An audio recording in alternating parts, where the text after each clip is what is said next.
Hello, my name is David Boxer. I'm the co-creator of Love in the Time of Advertising, as well as the lead animator and lead TD on the project. Today I'm going to take you through how I rigged and animated this shot from the short film. It was one of the more technically challenging shots, as we needed basically a billboard city to grow out of only a few billboards in a kind of time-lapse fashion. So there's probably like 40 to 60 billboards in here, and we needed to find a way to animate them without going through and hand keying each one. So I'm going to take you through the whole process from rigging all the way through to final animation on this shot. So here I opened up a scene with all of the billboards that we ended up modeling to add all of the variation for that master shot with all of the billboards stacked on top of each other, the billboard city. So we ended up modeling 9 individual billboards, as you can see here, and all of them are a little different. A lot of the pieces are interchangeable, like we modeled, say, one light and then reused them on multiple billboards, but here I'm zooming in so you could see a little bit of the detail that went into each of these billboards, all the way up to the wiring. So here I opened up an individual billboard. I split out all of the billboards into 9 separate files so that I could rig and animate them independently. So, as you can see, this doesn't have a rig, and we're going to start by rigging this guy. One of the things you'll notice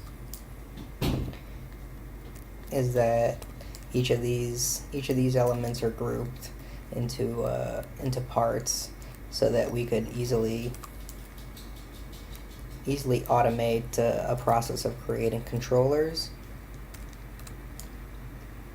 that control each of these individual elements. And the pivots are all set up correctly, which makes it a lot easier. For us. So I'm going to assume that we don't have any tools to actually rig this thing, so we're going to rig it from scratch, and we're going to write a tool in order to help with that process. So let me hide this first.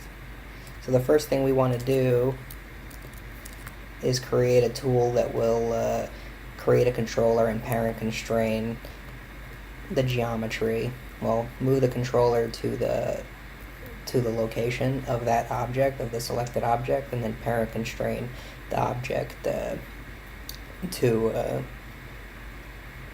the controller. So I'm gonna decide, well, we're gonna use a cube controller, and since there are no default NURBS cubes, we're going to have to create a command that creates a NURBS cube, a NURBS curve cube. So I'm going to put a polycube into here.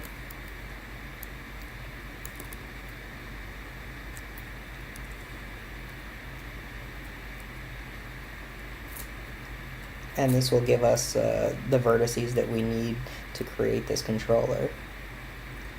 So I'm going to give it a scale of 3 and 0 it out, because we want this is basically going to be the template for our NURBS controller. So I'm just going to scale it and move it to where I want the NURBS controller to be by default.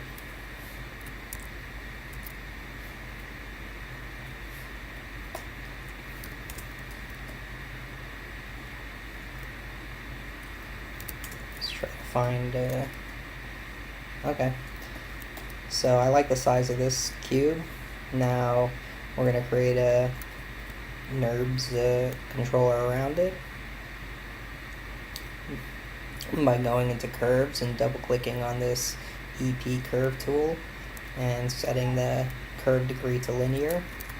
And now I'm going into wireframe mode, and I'm going to use V to snap my curve positions so that they align with all of the faces. So it's probably using more verts than I need, but I want to make sure that I have a perfect cube. And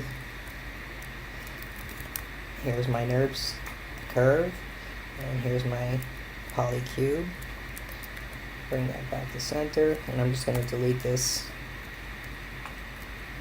I'm going to delete that polycube, and now I have a perfect NURBS curve in the shape of a cube.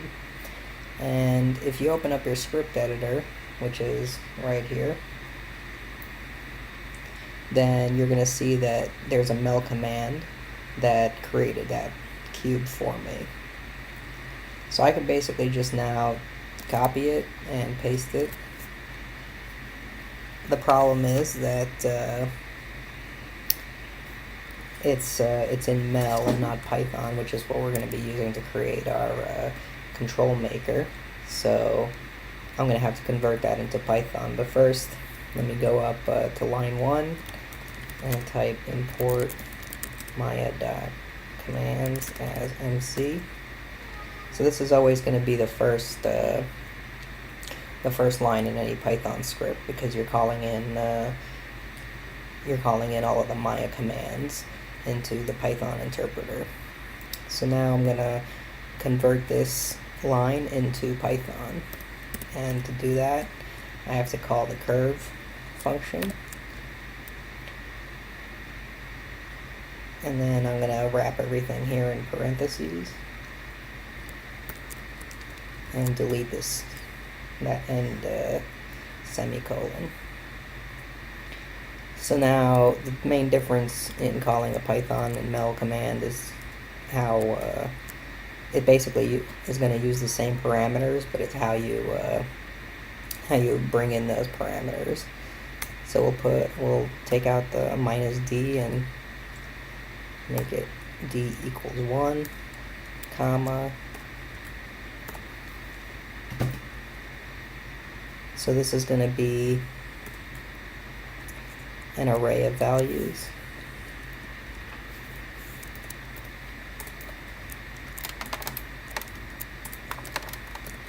So I'm going to go through each of these and convert them into the array.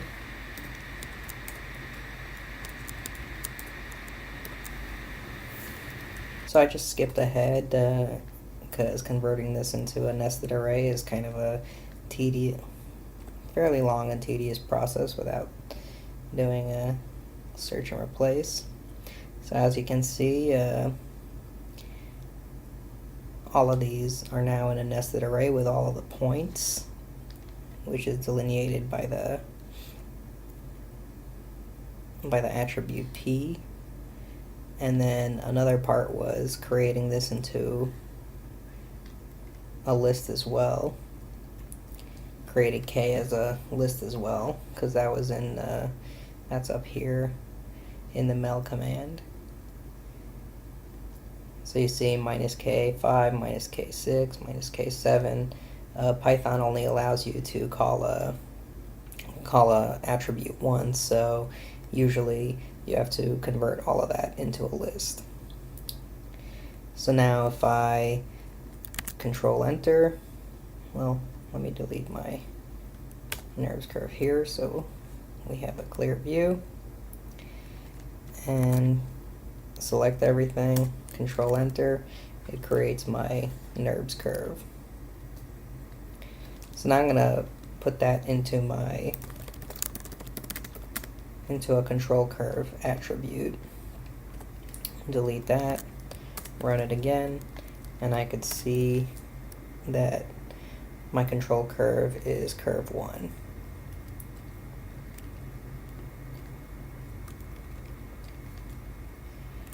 So now what I want to do is create a group.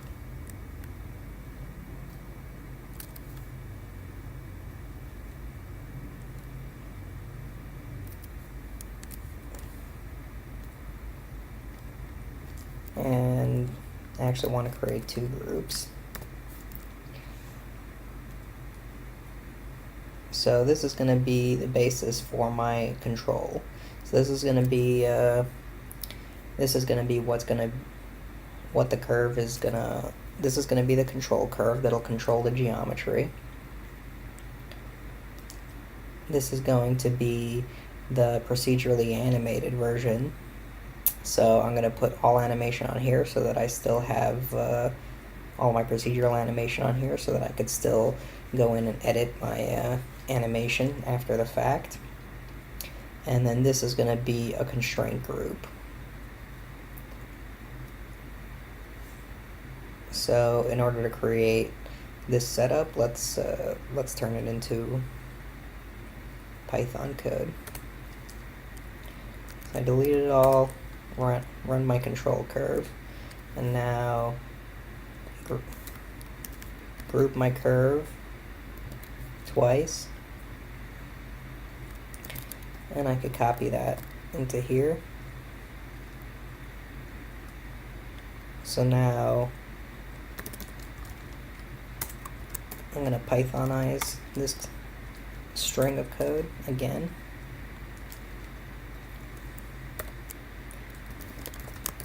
I want to make sure that I'm grouping just the control curve. So MC group control curve, and I'm going to name this group anim group.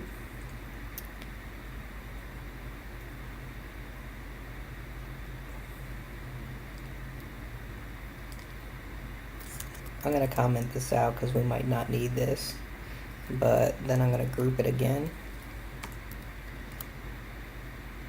We might not need this, by the way, because this basically centers the pivot to the origin, and since we have our NURBS curve at the origin, the pivot might already be centered there. So I'm just commenting it out with a pound sign or a hash sign. And then my constraint group, and I am grouping just the anim group here. Now I could get rid of this and see what happens when we run this. So now we have our two groups. And as I suspected, we didn't need the xform command to center the pivot because we already have the pivot centered. So the next thing, so let's delete this. Now the next thing we want to do is move this constraint group to the selected object. So let's bring our billboard back. And let's say we want to group it so that it's on this object right here. Let's get rid of this.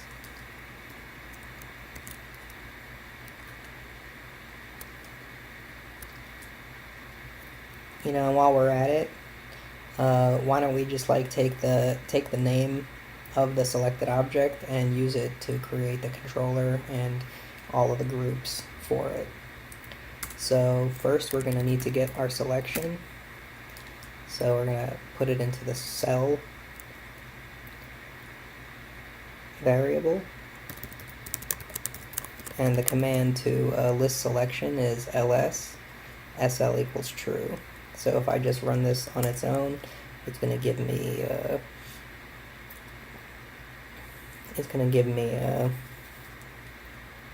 our list with the selected objects.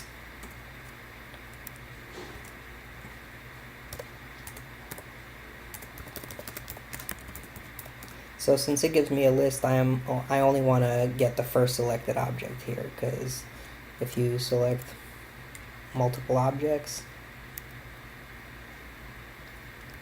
this command will give you a list of 2, and it's going to confuse the naming. So I'm going to just get the first selected object and put it into our object variable. And now I'm going to use that as the name.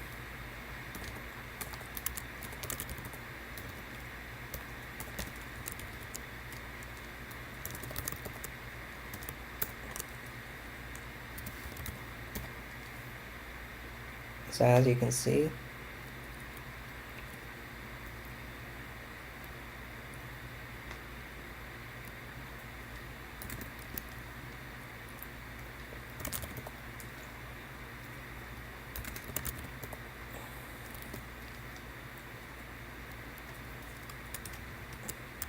this will be our secondary control, and this will be our constraint group. So we're adding an underscore to the name so that we could easily differentiate these groups. Now let's see what happens when we run it. Our names are correct. But we need to move our cube up to where this guy's pivot is, so let's delete that. And now what we want to do is create a temp constraint to snap that object, to snap the controller. We're going to just create a temp parent constraint and snap the constraint group to this guy. So we're constraining the object to the constraint group, and we're going to make sure to set MO equals false, and MO stands for maintain offset. So if you set MO as true, it's going to remain in the center but still be parent constrained. But what we want to do is move it all the way up here. So our temp constraint is actually our attribute, and then we're going to run the parent constraint command.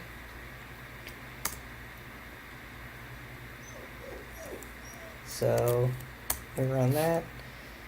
Now we have our constraint group all the way up here, but it's parent constrained. And that's kind of the reverse of what we want, because now the controller is being moved by the object.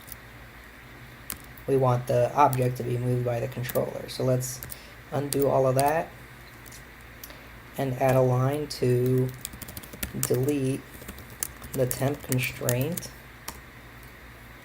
And then we're going to do a parent constraint of the selected object to the control curve, which is the topmost or the bottommost part of that control hierarchy.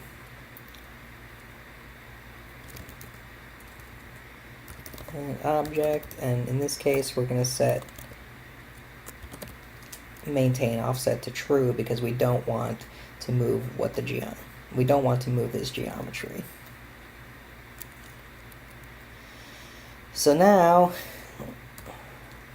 if I run my code, it creates a little controller for my object.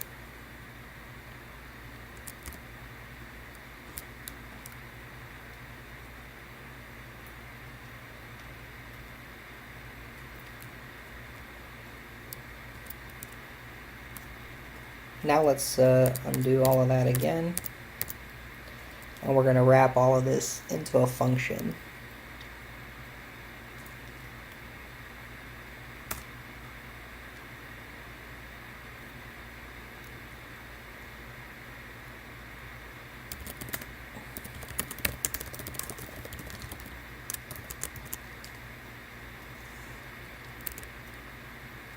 So we could always just call this with the create cube controller command now.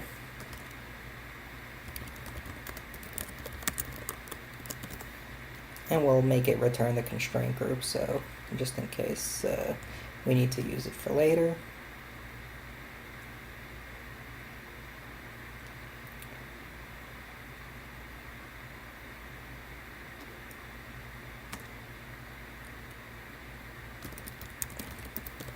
And at the end, we'll do a little bit of cleanup so that it just selects the previously selected objects instead of changing selection.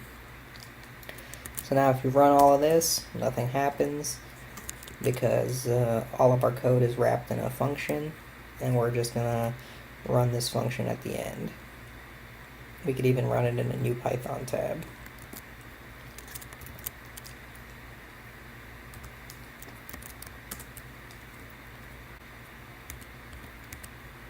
And there you go. We've created a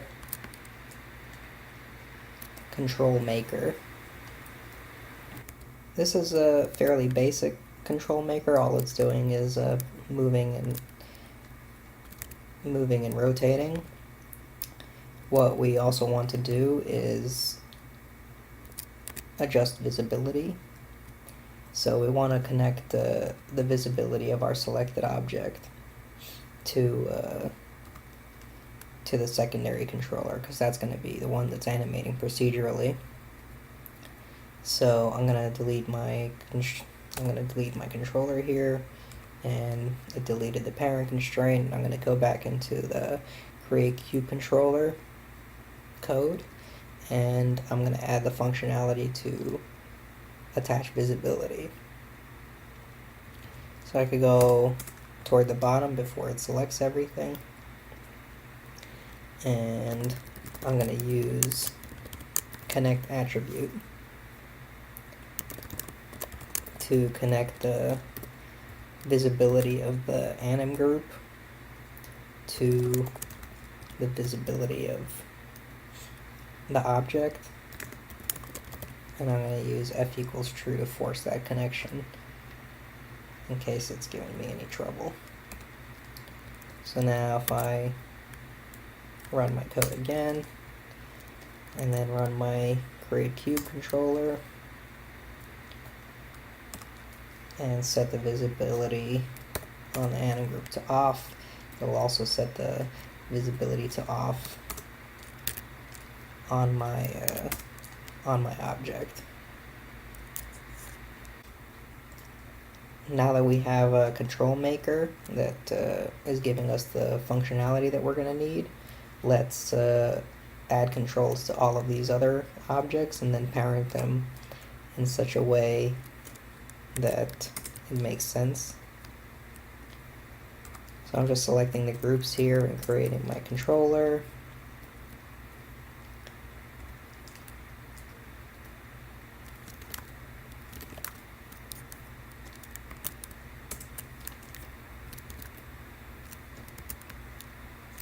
So here now I have four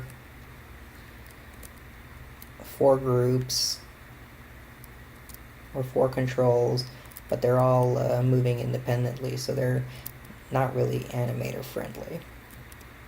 So what we want to do is select the controller for the bottom guy, and then select the constraint group in the outliner for the controller right on top of it, and then under your animation tab, go constraint, parent option box, and then maintain offset.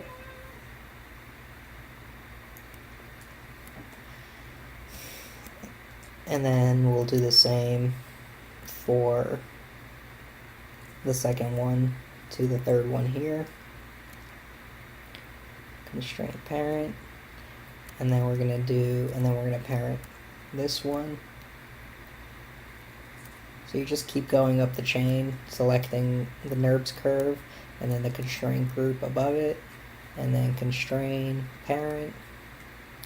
And now if I move the bottom one, it moves the top of it moves everyone above it.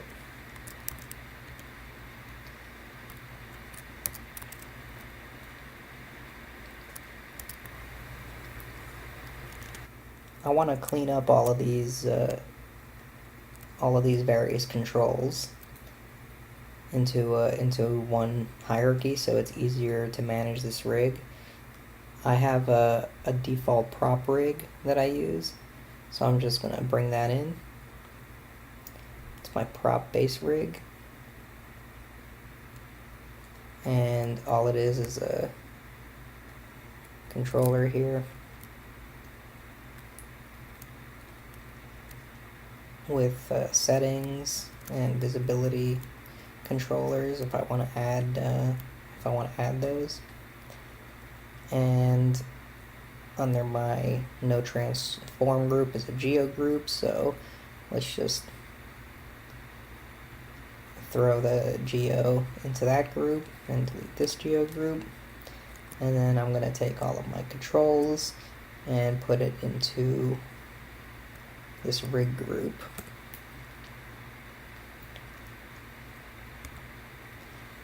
So now if I move this, it moves all of my controls. If we want to start going in, and you could go in and adjust the CV so that it's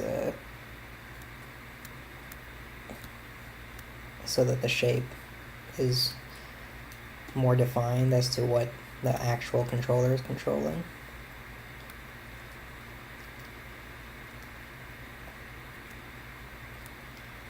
Let's get this one. It's hard to select one. That's going to be our main billboard.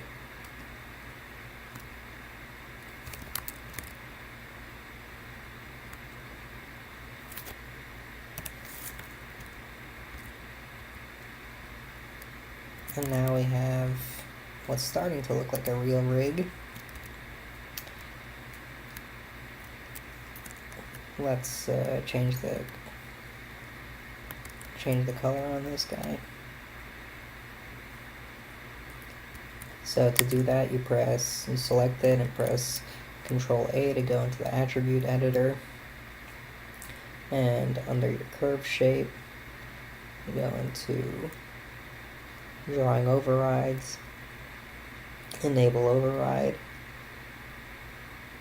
and then select what color you want. Make this blue, just to show. I can just do that for all of them. We can make them different colors to differentiate them. After doing basically exactly what I just showed you, here is the final rig that I ended up using.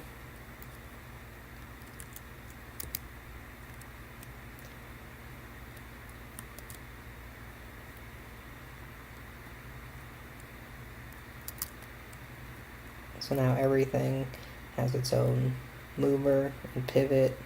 Here I used different controls for rotation, but it's all the same principle. They're all just parent constraining controllers to the object.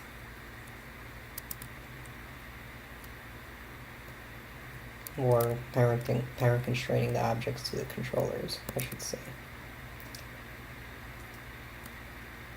And all of them are operating on visibility, so if I turn the geo off,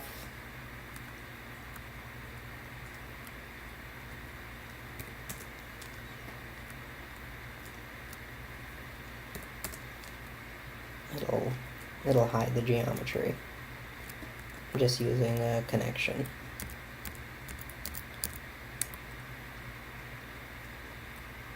And that's basically how I created the billboard rig. In the next segment, I'm going to go into animating this rig and showing how to write the tools in order to help with the procedural animation system.